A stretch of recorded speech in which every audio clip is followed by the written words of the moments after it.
आज के जलसे के सदर मेरे अच्छे दोस्त जनाब फिरोज खान साहब और जनाब उस्मान साहब और जनाब रशीद खान साहब मेरे साथ आए हुए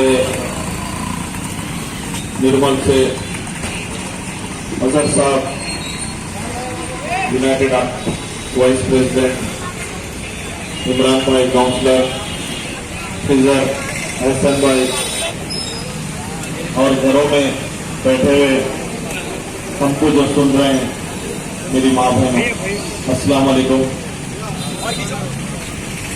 राशिद भाई भी नाम दिया मैंने उसका, राशिद खान साहब।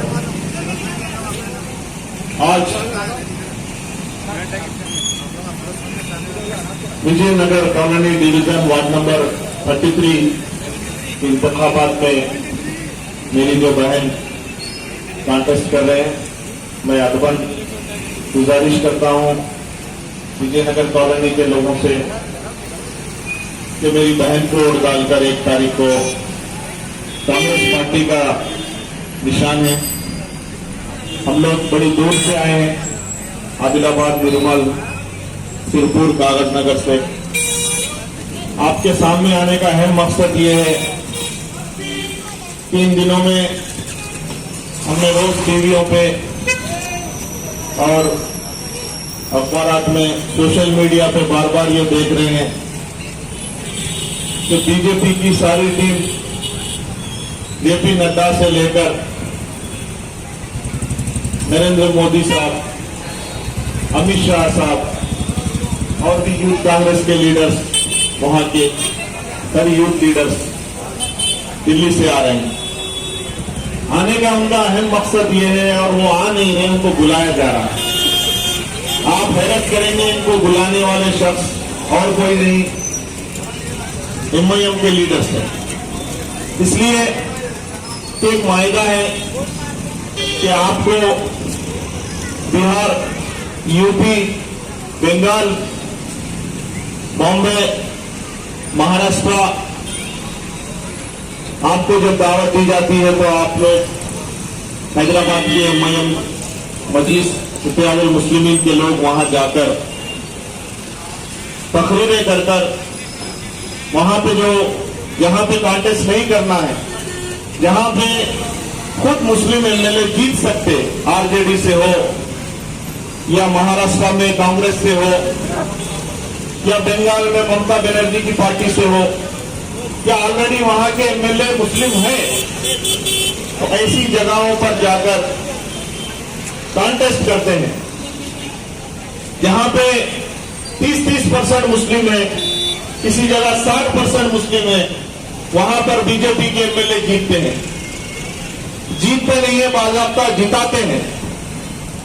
कुछ लोग कुछ दिन पहले कांग्रेस में थे, अब बीजेपी में है, वो खुद हमको बोलते हैं कि हमारी ये बी टीम है। हम बुलाते हैं इनको, तकरीर कराते हैं और मुस्लिम वोट डाइवर्ट कर बीजेपी को जिताने की कोशिश करते हैं। इसके कई हजार प्रूफ से ये बड़े बड़े हेलीकॉप्टर्स, ये बड़ी बड़ी सभाएं, इन सभाओं में किसी का इतराज नहीं करना, इन सभाओं में कोई, इन मीटिंगों में कोई शख्स एक आवाज नहीं उठाना, ना तो कोई इनके खिलाफ बोलना। तो समझने की जरूरत है दोस्तों, अगर कोई गैर मुस्लिम भी हो या कोई मुसलमान हो, चाहे आप टीआरएस को वोट डालो, चाहे आप मजलिस को वोट डालो, ये लोग ये वोट लेकर बीजेपी का सपोर्ट कर रहे थे आज तक। जिस तरीके से राज्यसभा स्पीकर ने मदद की, यहां तक कर ट्रिपल तलाक मामले में टीआरएस पार्टी बाइकआउट कर दी। बाइकआउट का मतलब है इनडायरेक्ट सपोर्ट करना, यानी अगर कुछ एमपी अगर वॉकआउट करकर अगर सदन से बाहर निकले तो कम वोटों की जरूरत पड़ती, कम वोटों में ट्रिपल तलाक बिल पास हो गया, जो हमारी शरीयत में राज मदाफत करे। उस वक्त कभी एक बार भी मजलिस पार्टी टीआरएस पार्टी को ये नहीं बोली कि आप ट्रिपल तलाक के खिलाफ क्यों वोट नहीं डाले, आपने क्यों वॉकआउट किया, आपने इनडायरेक्ट क्यों बीजेपी का सपोर्ट किया, एक बार भी नहीं बोले। जिस तरीके से हैदराबाद में जो सैलाब आया पानी का, कई दानिश्वर लोग, कई अल्लाह वाले और कई बड़े लोग ये बोले कि वो सेक्रेटरीट के 2 मसाजिदें और एक मंदिर जिसमें कुरान मजीद थी, जिसमें जानी माजे थे, जिसके अंदर कायदे थे, रोज लोग जाकर वहां इबादत करते थे, जो सेक्रेटरीट रेगुलर वहां के एम्प्लॉय थे या सेक्रेटरीट कोई काम पे जाते थे। और मैं खुद भी कई बार सेक्रेटरीट गया हूं और उन मसाजिदों में नमाज पढ़ा हूं, तो वहां पे कुरान मजीद निकालने का भी मौका नहीं दिए, यहां तक कि वो मंदिर की आइडियल जिसको मूर्ति कहा जाता है वो भी निकाल कर कहीं बाजू नहीं रखे, उसी तरीके से उसको डिमोलिश कर दिए। तो इसका मतलब ये है कि इनको घमंड है, टीआरएस पार्टी को ये घमंड है कि मुसलमान अगर आवाज उठाए तो हमारे साथ मजलिस है, हिंदू अगर आवाज उठाए तो हमारे साथ बीजेपी है। तो आप लोग सोचने समझने की जरूरत है कि जिस तरीके से कोविड में यहां पे डाइस पे बैठे हुए मेरे दोस्त राशिद खान साहब, उस्मान साहब और फिरोज खान साहब और मेरे निर्मल के साथी काउंसलर्स और मैं आदिलाबाद से आया हूं, हम लोग जो कोविड में काम किए, आप फेसबुक पे, व्हाट्सएप पे, ट्विटर पे देख सकते कि प्रूफ है ये कि झूठे तकरीरा नहीं है। जो 15 बॉटल खून मैं देता हूं बोल के मेरे हैदराबाद के कायद असद साहब बोले कि इन्होंने खून दे रहे थे, इन्होंने लेके ऊपर भाग रहे थे। तो मेरा हेल्पलाइन बोल के ऑर्गेनाइजेशन है, मैं 20 साल से आदिलाबाद में जरूरतमंद लोगों को खून दिलाने का काम करता हूं। तो मैं कई बार डॉक्टरों को पूछ लिया, बड़े बड़े प्रोफेसरों को पूछ लिया कि साहब इससे पहले आप बोले थे 350 ग्राम एक बार दे सकते, बहुत जरूरतमंद है, बहुत ताकतवर आदमी है, तो दूसरे दिन और एक बोतल दे सकते। असदुद्दीन अवैसी साहब 15 बोतल खून कैसा दिए और खून का बोतल लेके कैसा जो सो बिल्डिंग पे चढ़कर दे रहे थे साहब बोले। तो उन्होंने बोले इनसे बड़ा झूठा हिंदुस्तान में नहीं देगा, मैं वर्ल्ड में कहीं इनसे बड़ा झूठा नहीं। तो बड़े बड़े प्रोफेसर डॉक्टर्स इसकी तस्दीक कर दिए। तो कैसे अल्लाह का नाम लेकर इतने बड़ी बड़ी झूठी बातें करते हैं। और जो लोग जमात इस्लामी के लोग, कांग्रेस के लोग, सोशल वर्कर्स, बाहर जो जिनके बच्चे बाहर हैं, उनके माँ बाप, उनके भाई कोविड में लोगों को ऑक्सीजन सिलेंडर सप्लाई कर रहे थे, उनको मास्क सप्लाई कर रहे थे, उनको राशन सप्लाई कर रहे थे, तो उनको रोककर मारा जा रहा था। तो क्या अल्लाह की जमात जैसे जमात क्या ऐसा काम करो बोल के हमारे नबी बताए क्या? कोई और आदमी अगर किसी गरीब की मदद कर रहा है तो उसकी मदद नहीं करने देना चाहिए क्या? सिर्फ आप मदद नहीं करेंगे और दूसरे को भी मदद नहीं करेंगे, करने देंगे। जिस तरीके से मवेशी हॉस्पिटल कोविड में कब खुला और कितने लोगों की मदद करे, और कितने हैदराबाद के लोग कोविड में इस कोरोना से अपनी जान गंवाए, कितने लोग परेशान हुए, उस वक्त कौन मदद करा इनकी? उस वक्त मैं गवाह हूं, फिरोज खान साहब किए, उस्मान खान साहब किए, कांग्रेस पार्टी सोहेल भाई करे। इस तरीके से कांग्रेस पार्टी का हर कार्यकर्ता पूरे अजलाओं में ये काम किए, लोगों के घर तक खाना पहुंचाना, लोगों के घर तक तरकारी पहुंचाना, लोगों के घर तक दवाई पहुंचाना। कई गरीब लोग जो ऑटो चलाते उनके माँ बाप को जो सो बीपी की टैबलेट, शुगर की टैबलेट खरीदने पैसे नहीं थे। बीपी की टैबलेट, शुगर की टैबलेट जो सो जाकर उनको फ्री में डिस्ट्रीब्यूट किए। तो मैं आप लोगों से यही बोलना चाहता हूं कि जिस तरीके से आज हैदराबाद में जो चल रहा है, हैरत करने की जरूरत नहीं है। ये डरा रहे हमको, ये डरा रहे कि योगी आ रहा है, ये डरा रहे कि मोदी आ रहा है, ये डरा रहे हैं कि जैसो फला अमित शाह आ रहा है। ये आ नहीं रहा, ये मजलिस बुला रही है और ये यहां के लोगों को दहशत में डालिए। पंडित संजय बोलता है सर्जिकल स्ट्राइक कर देंगे। अरे ये लोग बिहार में जा रहे, वहां सर्जिकल स्ट्राइक नहीं कर रहे। महाराष्ट्र में जाके बड़े बड़े प्रोग्राम कर रहे, हेलीकॉप्टरों से जा रहे, वहां पर सर्जिकल स्ट्राइक नहीं कर रहे। जहां पे जहां यूपी में आपकी सरकार है, वहां पे योगी इतना खतरनाक बैठे हुआ है, उसके एरिया में कभी सर्जिकल स्ट्राइक नहीं हो रहा। कभी एमआईएम के कोई एक छोटे आदमी को भी रोक कर या तकरीर नहीं करना या प्रोग्राम नहीं करना बोल के नहीं रोका जा रहा है। यहाँ के कांग्रेस के मुसलमान, यहाँ के जो सो कोई दूसरी जमात के या सोशल ऑर्गेनाइजेशन के लोग अगर कोई ओल्ड सिटी में चले जाते हैं तो वहां पर रोक दिया जाता है। काम करने से, लोगों की मदद करने से, परसों के फ्लड में कई लोग, उस्मान साहब भी थे, उसमें शबीर अली साहब भी थे, हमारे फिरोज खान साहब भी थे, उन्होंने मदद कर रहे थे, उनको रोक दिया गया कि यहाँ मदद करने नहीं आना। आप खुद भी मदद नहीं करते और दूसरी जमात के लोगों को और दूसरे खुलाई काम करने वाले लोगों को आप मदद नहीं करने देते। आज जरूरत है दोस्तों, हैदराबाद जागने की जरूरत है और विजयनगर कॉलोनी के लोगों को जागने की जरूरत है। सिर्फ डेवलपमेंट पे बात करिए, आप नाली बनी, आपका ड्रेन बना नहीं बना, इस पे बात करिए, आप रोड की बात करिए। हमारी हिफाजत करने वाला अल्लाह है। इंशाअल्लाह हमारी हिफाजत अल्लाह करेगा। अमित शाह से, मोदी से हमारी हिफाजत करेगा। आप अंदरूनी उसके दोस्त थे, ये हर आदमी जानता है।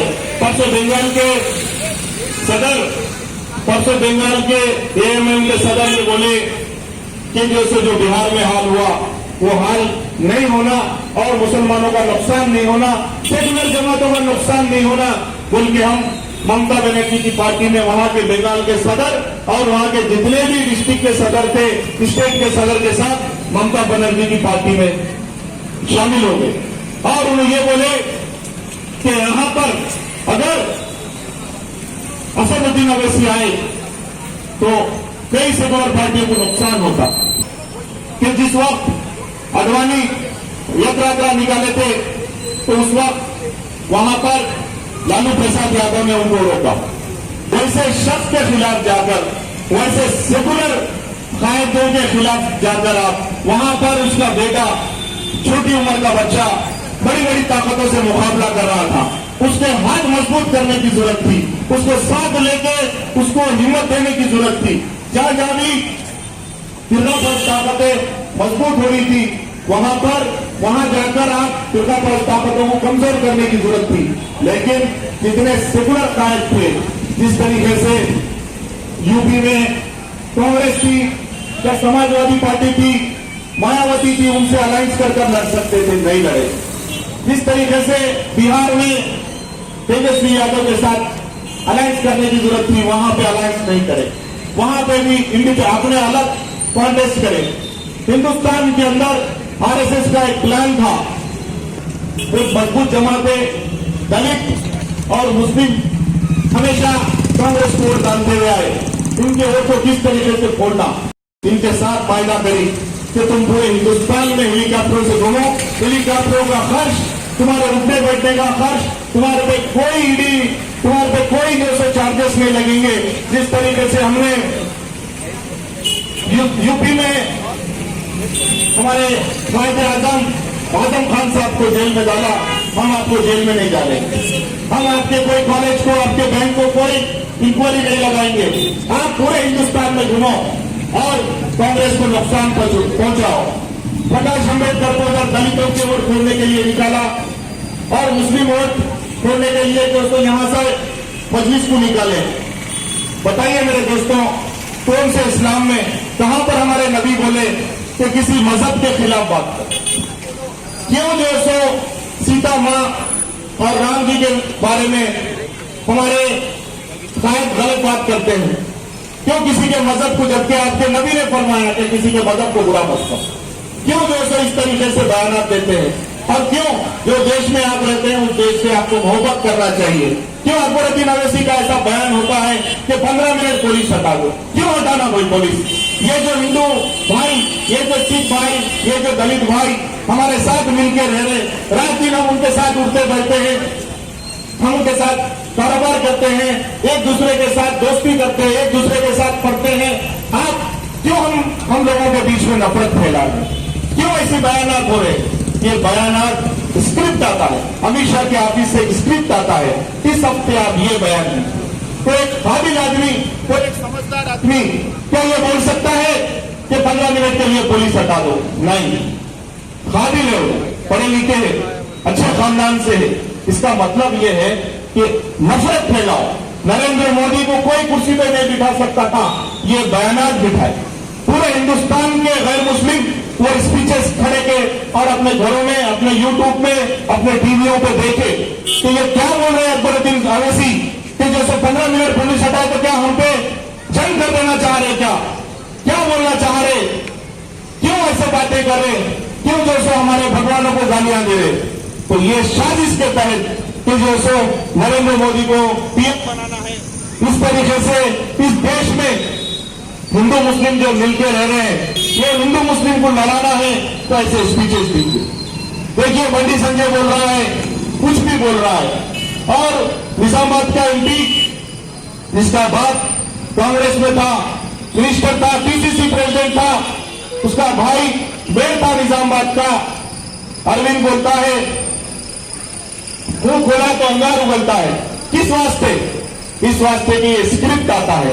इनको स्क्रिप्ट दे रहे तुम ऐसा बोलो और इनको स्क्रिप्ट दे रहे तुम ऐसा बोलो। आपको सोचने समझने की जरूरत है मेरे दोस्तों। विजयनगर कॉलोनी के दोस्तों से बार बार गुजारिश करता हूं कि फिरोज खान साहब और उनके घर के लोग और उनकी टीम, उस्मान साहब से भी मैं हमेशा यूट्यूब फेसबुक उनसे टच में हूं, फेसबुक पे देखता हूं, इतनी खिदमत कर रहे हैं लोगों की। वार्ड में जब भी मुसीबत आई तो पहले वो लोग आते हैं। पहले नामबंदी के हल्के में कोई भी आती है, बाढ़ आई या कोविड में किसी को मदद करना है तो पहले वो लोग आते हैं। इस वक्त सिर्फ और सिर्फ डिवीजन की बात करने की जरूरत है, डेवलपमेंट की बात करने की जरूरत है। अच्छे कौन है, बुरे कौन है, ये बोलने मैं बहुत ज्यादा आपका वक्त, तो आप लोगों से फिर एक बार गुजारिश करता हूं कि आप लोग अपना कीमती 1 तारीख को Vijaynagar colony 723 ward number Congress के हाथ को मजबूत करना और मेरी बहन को उड़ान कर जिताना बोलते हुए शुक्रिया अदा करता हूं। और ये जो मुझे मौका दिए हमारे उस्मान साहब, रशीद साहब, फिरोज साहब, इन सबका शुक्रिया अदा करते हुए बात खत्म करता हूं। अल्लाह।